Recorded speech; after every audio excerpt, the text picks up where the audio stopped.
Welcome to Read Your Comics. Today I'm looking at Trencher number 1.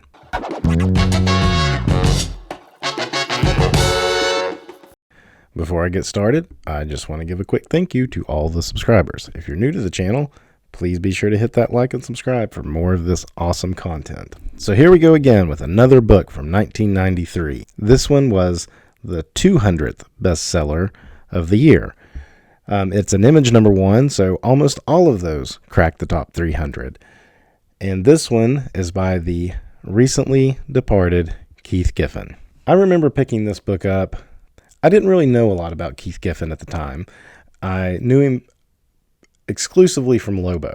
I was not a huge Lobo fan, but I did get those miniseries, those early ones, the first miniseries, Lobo's Back, and then I think it was the third Lobo series called Infanticide, and that's the one that Kieth Giffen drew in this style. I thought this was Kieth Giffen's style to draw for the longest time. It wasn't until, a year or two later when I was just learning more about like comics in general, and I started looking at his stuff he did in the late 80s and stuff that I realized like, oh, he had a more traditional style. So when I look back on this now, I really think like, man, he was like pushing himself to do something really different. So he did do, like I said, he did do the Lobo series like that. And I think because he did that Lobo series, that's part of what drew me to seeing this. And a lot of people, I think at the time, would have compared this book to Lobo for that reason. Like they were saying Kieth Giffen was just taking Lobo over to Image, or a version of Lobo. But in a recent reread of this, that's not what I got out of it at all. There are definitely, similarities. He's, got pale face and stuff, and he frags a lot. He frags a lot of things. But other than that, like, I would not say that he is a Lobo clone of any degree. The frenetic art style of this cover is awesome, and let's take a quick look at, like, first of all, he tweaked the Image logo. I can't think of another book at the time that played with the Image logo. If you even look at like the number box and the price box, and even where it says May right there. So he was playing with everything on this cover. And he continues to do that inside as we jump in.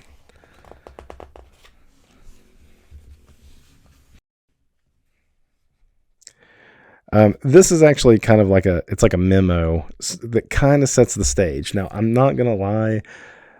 I was kind of confused as to what exactly is happening through a lot of this book. Some of that is the frenetic art, and some of it is the story pacing itself, not giving you everything, at least in this first issue. But this sets it up to where there's something about reincarnation. People get reincarnated. Sometimes they have to be like eliminated so that they can be reincarnated. Like, I'm getting the impression that some people are not behaving as they should, at least in the eyes of whatever this organization is. And they send out these agents called trenchers to essentially kill them so that they can be reincarnated to like kind of get us a reboot or a restart. Like I said, we have created, written, and drawn by Kieth Giffen, colored and lettered by Laverne Kinderzersky. I'm sorry, I'm butchering that. Says just two guys trying to make an honest buck. And I believe Laverne here worked on the Infanticide series too. So I think him and Giffen had some kind of a partnership going.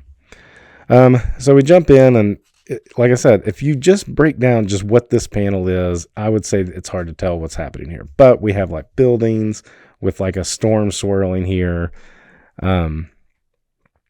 Interesting like cartoonage of the street lamp here, and the street lamp is like speaking, I guess.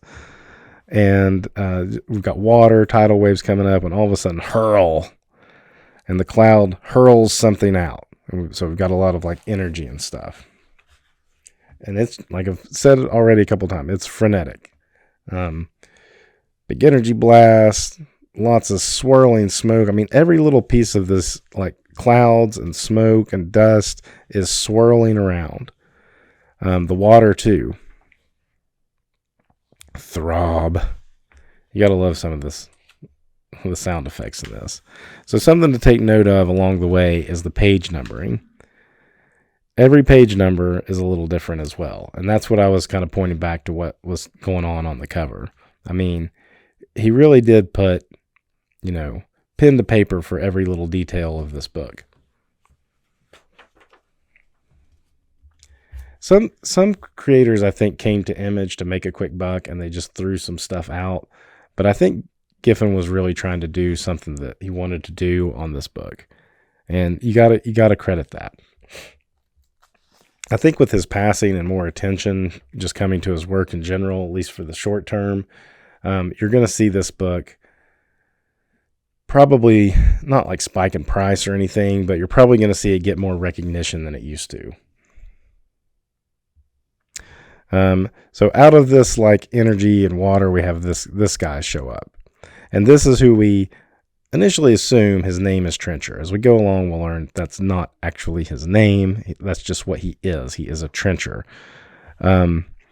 This little stuff too is funny, like the little, not narration, but it's like kind of guide arrows and stuff telling you what's going on. Point of impact. It's right here. Created this tidal wave and stuff. Bolt. Good sound effects again all the way through. Here we have our character. I don't know what's happening here exactly. It's just maybe he was like laying down and he's getting up and he's got his like machinery thing here that he communicates with. I think it's like a little, of course, that's just making clicks and stuff, but later on we'll see it actually kind of talks to him. And we get our first big splash page of him. Life sucks, and then you come back. It's the title. What's that say? Hold on, I got to turn it upside down to read that. I missed that on my reread. Oh, this end out. So this end out. Make sure you're pointing the gun the right way. Immediately, he's already dropped into, I guess, where he needs to be, where he's going to take on this character. And if you'll notice, he has a necklace with noses hanging off of a chain. And I didn't catch on to that immediately. And this is hard to tell what this is right here. But it is nose hairs. And that is how he fights. So definitely some humor going on. It mentions he has these deadly nose hairs that he can like control almost like Medusa's hair. And this stuff, like, it was easy to tell pretty much what was going on here, but like there's just parts where I think this art style gets a little overbearing. I don't know, not overbearing.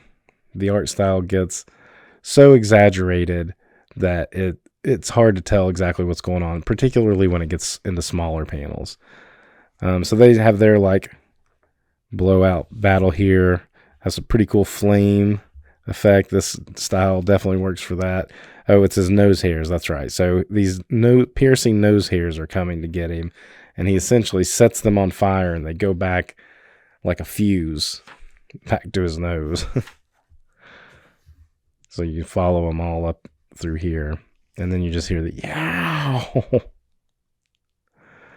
And the fight continues, and the dialogue isn't really much here. There's not really much to talk about in the dialogue. They continue to fight. So here we go back again with our page numbers. Now he's writing the words out. 11. There's some other ones I liked on here too. Oh yeah, those Roman numerals right there. It's that little 8 that has wings on it.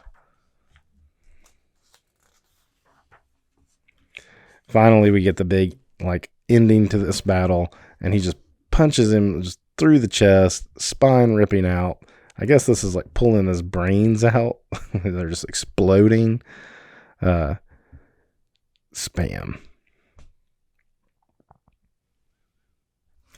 death rattle, and it's a little like skull on a stick rattling for the sound effects coming up. And again, awesome on the page number. It's like hash marks. So now our character gets to go take a break. This is where we learn his name is really Gideon. He like checks into a hotel, and his little computer squawk box here is, kind of explaining more about what's going on as far as like what his job is, what he's supposed to be doing. His model is not really known for needing rest, it says, but he's just like, I just want to take a rest anyway. He's like, I may not physically need the rest, but I just want to take one. Not quite the Ritz hotel rooms daily and hourly. Let you know what kind of hotel that is. And this is the stuff, like these little details, this guy and his face and just the way the line work is on his face is just something I love about this book and Giffen's art in this book. I mean, when this came out, this and the Infanticide Lobo series, it was so different from everything else coming out at the time. Like everybody was doing the Image clone style. I mean, even the guys left at Marvel and DC for the most part were just trying to copy what the Image guys had established. Like the Kuberts, for instance, when they took over X-Men, they'll admit they were trying to ape Jim Lee for the first year on that title. But Giffen was like, nope, going to do something different, breaking from all styles, really going to push myself into something new. And I think it pays off. Coloring is interesting in a lot of this. I like the vibrant colors of this book. They do compete with each other in some parts, but for the most part, I think the brightness of it is great. So he's off to the next thing person he needs to get to reincarnate. And it's this woman. This is a funny panel right here. He's going up in this elevator, and it's all the Image guys. Larson Lee, McFarlane, Silvestri. I don't know who that one is. Orden. Valentino's down at the bottom. And Noble. So he's going to see Noble. So he goes up to this room, see Noble. And she kind of talks to him like, oh, you're one of those trencher guys and you're here to kill me. And then they kind of have a very short but almost philosophical debate about whether or not he should be doing what he's doing. And, when he sees this old lady, he kind of lets his guard down and stuff, even though she's got this like cyborg eye. He lets his guard down and kind of talks to her, and she's like, but you're killing people that, maybe they aren't ready to go yet. And he's like, I'm just here to do my job, lady. On the TV, we have the Liefeld character, Die Hard, still going. Little joke about the Energizer Bunny there. Background sign, just say like, here's some background. Anyway, so they have that little debate, and she's like, okay, you got to do what you got to do, so I'll be right back. Let me put some affairs in orders. And he's like, yeah, sure, why not? So she goes off into the room. There's all this noise going on. He's just like, what the hell is going on? And then he starts to see, like, to share. You got a big SWAT sticker here, air swastik. That was the character. That's a character. If you look close, it's like a face. It's like a smiley face, but it's a SWAT sticker. And then he's like, share Noble, Chernobyl. He's like, I can't believe you suckered like a rookie. So he goes to like confront her when he realizes that there's more to her than meets the eye, and just a massive explosion. Bloont! Another great sound effect. No page number on that one. Go back. Sometimes it's like you get so wrapped up. It's like I like to point out like there you have in a German, I think.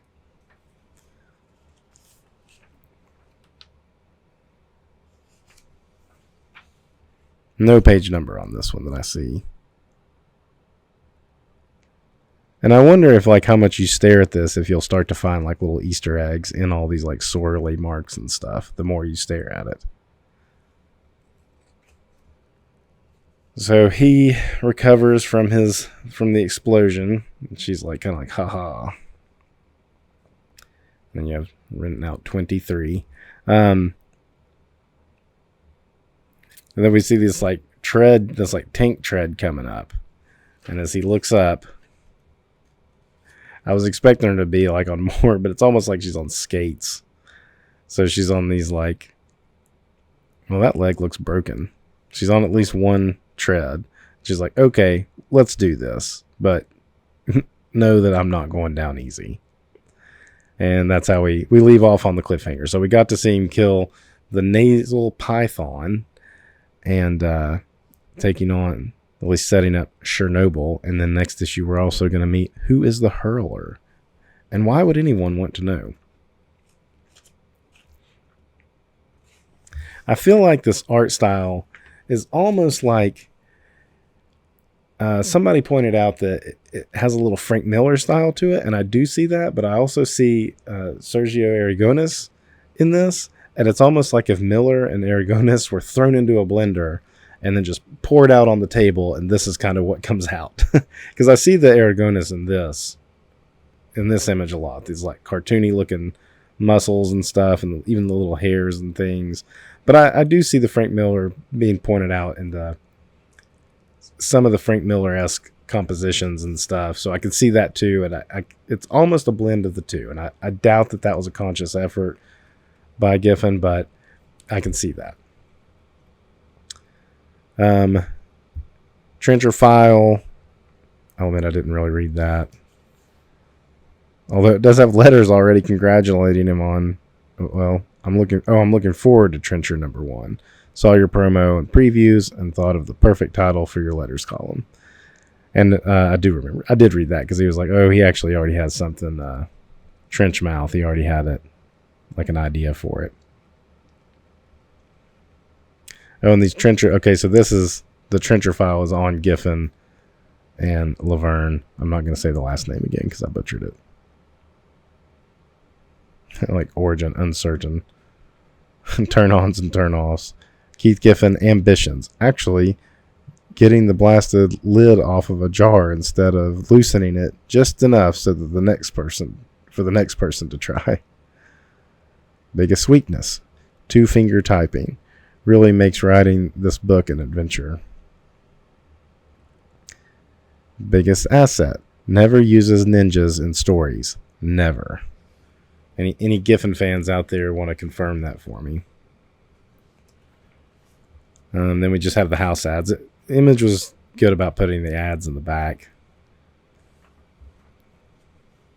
I think that's better. Some might say that people would just close the book, but I find myself looking more at the ads in the back than when they're in the middle of the story because I'm wanting the next page of the story and I'm just skipping the ad. Whereas when they're in the back like this, I'll actually stop and kind of flip through. Of course, all of these ads are just house ads for books coming out. Savage Dragon getting his ongoing series going on. Did a video on that recently. Be sure to check that out. Back ad is kind of neat because we got an ad for Understanding Comics. So Kieth Giffen giving a little shout out to Scott McCloud here. I thought that was pretty interesting. And he says something to the extent of, you read the darn things, you might as well understand them. Understand what you're reading. Pretty clever. So that's it. That's all I got for Trencher number 1. Until next time, read your comics.